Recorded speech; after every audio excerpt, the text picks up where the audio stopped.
белгілі. Тағы да не белгілі? Екінші күні кітапханаға келген оқушы саны белгілі. Ал не белгісіз? Үшінші күні кітапханаға келген оқушылардың саны белгісіз.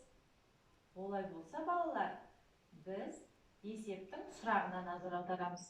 Үшінші күні кітапханаға неше оқушы келді? Енді балалар, есептің шешуін өздері ойланып шығарып көріңдер. Жауабымызды тексереміз. Шешуі 10 мен 9-ның қосындысы 19-ға тең. Демек, үшінші күні 19 оқушы кітапханаға келген екен.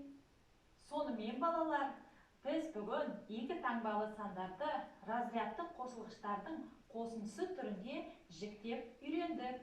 Енді осы білімімізді тиянақтайық. 57 санының моделі 5 онды 7 бірлік.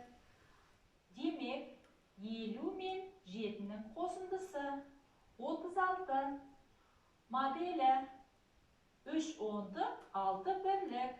Демек, 30 бен 6-ның қосындысы 28 саны. Моделі 2 онды 8 бірлік. Демек, 20 мен 8-дің қосындысына тең болады екен.